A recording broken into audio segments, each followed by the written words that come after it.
ChatGerry, A Stroke, Seizures, and the Reawakening of a Mind. Lessons from Semiconductor Design, number 1399, October 21, 2025. Gerald C.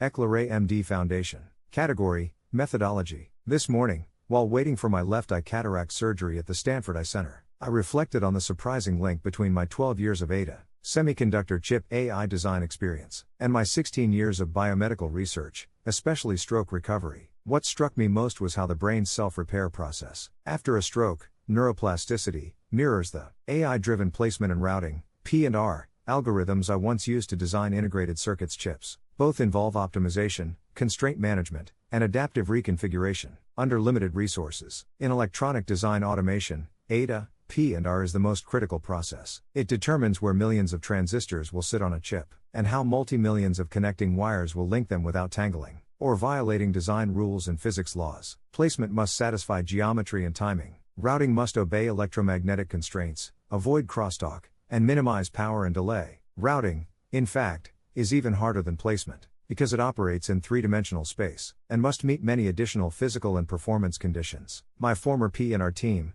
900 PhDs from MIT, UC Berkeley, Stanford, Caltech, and Carnegie Mellon, worked on these problems for over a decade, and the algorithms we develop still power much of today's AI chip design industry, if not virtually all of it. After my hemorrhagic stroke on June 21, 2025, I began to see this engineering process reflected inside my own brain. The bleeding was near the pontine area, which manages motor coordination and autonomic functions like breathing and eye movement. Although not directly tied to memory, subsequent seizures caused temporary instability in my hippocampal circuits, the center for episodic and spatial memory. The effect was striking. I retained my deep, academic and technical knowledge, the mathematics, physics, and engineering logic I had learned over the past 6 decades.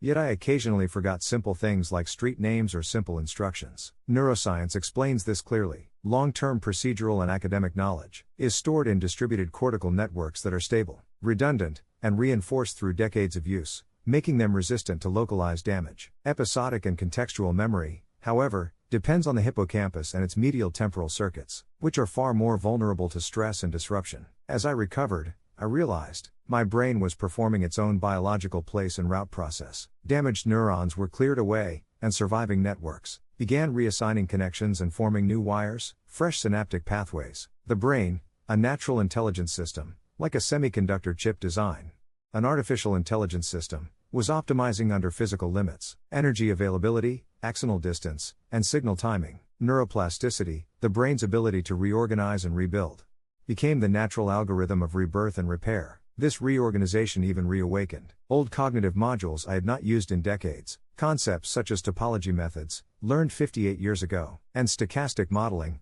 learned 48 years ago, dormant for nearly half a century, reappeared in my research. Thinking after my recent stroke, as if re-indexed from a long archived file in a mental database, it felt as though my mind had integrated these legacy modules into a new neural architecture, much like next-generation chips that reuse older, proven design blocks within modern semiconductor systems. The parallel between semiconductor chip design and neuroscience is both scientific and poetic. In AI, we rely on backpropagation, dynamic learning rates, and parameter tuning. In the brain, these functions appear as synaptic plasticity, network compensation, and neurotrophic modulation, molecular mechanisms that regulate neuron growth, connectivity, and survival. Both systems learn through feedback, adapt from perturbation, and optimize towards stability and efficiency. What began as a neurological crisis became a revelation. Evidence that the same mathematical principles and physical laws that govern silicon systems also underlie cerebral intelligence. My recent stroke did not erase my knowledge, it recompiled it. The process transformed a personal setback into a living example of how engineering, neuroscience, and biology converge into one unified story of recovery, learning, and reinvention.